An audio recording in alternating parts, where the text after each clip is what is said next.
by thick forests and winding rivers, lived a man named Maduka. He was known as in the small, dusty village of Amuko, surrounded by thick forests and winding rivers, lived him with antelopes, bushmeat, and even wild birds crowed. He would grab his worn-out hunting spear, his old bow, and a few rusty arrows. His hunting dog, Obidi, a skinny creature was big enough for stones to enter. Maduka owed money to many people in the village. He borrowed to buy traps, arrows, and sometimes food, hoping that his next hunt would be successful enough to pay them back. But that day never came. Because of his poverty, forehead and carried on. At night, when the village grew quiet and the only sounds were the crickets singing and the distant hoot of owls, Maduka would sit outside his hut, staring at the moon. A particularly bad hunt where he didn't even catch a single rabbit. Maduka sat under a large tree in the forest, his face buried in his hands. Maduka had heard stories about the forbidden part of the forest, a place where no hunter dared to go. The elders said it was no longer afraid of death. In his mind, dying in the forest was better than living in shame. What do I have to lose? He thought bitterly. The next morning, before the sun had fully risen, Maduka prepared for his journey into the forbidden forest was unlike any hunt he had ever experienced. The trees were taller, their thick branches twisting like giant arms trying to grab him. The air felt and exhaustion weighed down his legs. He decided to rest beside a strange-looking tree with dark, twisted thought, grabbing his spear and crawling quietly towards the sound. Peeking through the thick shadow of an ancient tree, lay an enormous python, the biggest snake he had ever seen.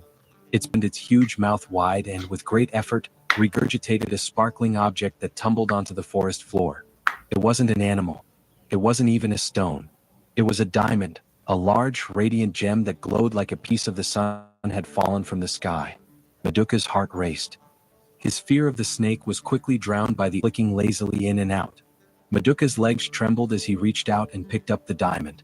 It was life had just taken a turn that would lead to riches, power, and eventually, ruin. As he slipped the diamond into his bag and hurried out of the forbidden forest, Maduka didn't look back at the python.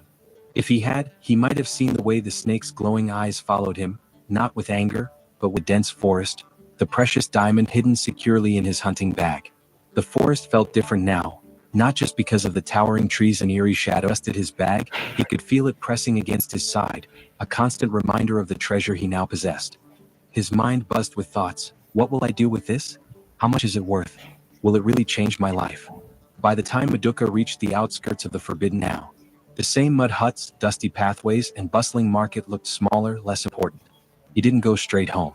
Instead, he slipped quietly into his small hut, his heart still pounding like. With trembling hands, he untied his hunting bag and carefully pulled out the diamond. It was even more beautiful in the dim light. The gem sparkled with colors he had never seen before, blues, greens, reds, and flashes of gold. It was as if the diamond held tiny pieces of the sky, the earth, and the sun all at once. Maduka turned it over in his hands, mesmerized. For the first time in his life, he felt powerful. But with that feeling came fear. What if someone finds out? He thought. What if the villagers steal it? Or worse, what if the python comes looking for it? He quickly wrapped the diamond would spread too fast. Instead, he decided to travel to Onitsha, a large town known for its bustling markets and wealthy traders. Maduka's journey to Onitsha was filled with both excitement and anxiety. As he walked the dusty roads, he kept glancing over his shoulder, half expecting someone, or something, to follow him. The diamond was hidden deep in his bag, but it felt like it was burning a hole through the fabric. When he finally arrived in Onitsha, the town overwhelmed him. There were people everywhere, traders shouting about their goods, colorful fabrics fluttering in the wind, the old man sat behind a carved wooden table, his face was rough, like stones grinding together. Maduka hesitated, then whispered, I have something to sell. Something rare. Chief Uver raised an eyebrow but said nothing.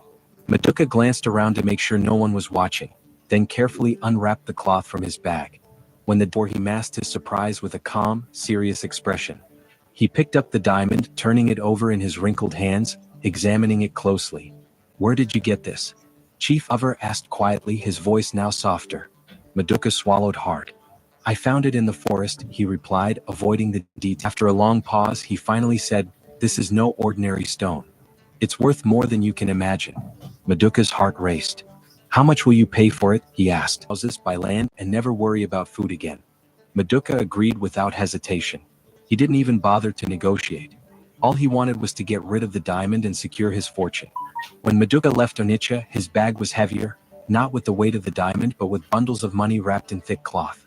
His mind raced with dreams of the life he could now afford. No more hunger, no more debts, no more mockery, he thought. I am a day, shocking those who thought he would die a poor man.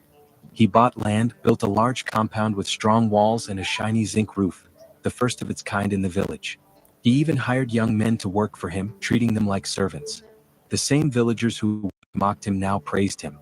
They called him Maduka the Fortunate and invited him to every gathering. The women who once ignored him now smiled brightly whenever he passed, hoping to catch his attention. But despite all the admiration, whispers followed him. People were curious. How did a poor others thought he had discovered a secret hunting ground? And there were those who suspected dark magic, claiming he had made a deal with spirits from the forbidden forest. Maduka ignored the rumors. His heart was full of pride and satisfaction. But deep inside, hidden beneath all his wealth and success, was a growing hunger, a voice that whispered, "There's more." Where that came from? At night, when the village was asleep, Maduka often found himself staring at the dark forest in the distance. The memory of the mystical python and the sparkling diamond haunted his thoughts. And one day he made a decision that would change his life forever. He would go back. Maduka's newfound wealth transformed him into a man of importance in Imuko. Gone were the days when villagers laughed behind his back or children sang mocking songs as he passed. Now men greeted him with respect, bowing slightly, and women whispered his name with admiration. His once crumbling mud hut was replaced by a grand gleaming eyes and the diamond that had changed his life. Maduka had everything he had ever dreamed of: wealth, respect, and freedom from the chains of poverty. Yet it wasn't enough. Nights were consumed by greed. The once humble hunter now felt invincible, convinced that his fortune was a sign from the gods. He believed he was destined for greatness, not. Palm wine flowed freely and the sound of drums echoed through the air, deeper than he expected. Even with all his riches, people still questioned his worth. They think this is luck, he thought bitterly. I'll show them true power. The next morning, Maduka made up his mind. Sharpening his spear, packing food, and care. He was Maduka the Fortunate, a man blessed by the gods. Or so he believed. When he reached the edge of the forbidden forest, the trees stood tall and silent, as if waiting for him.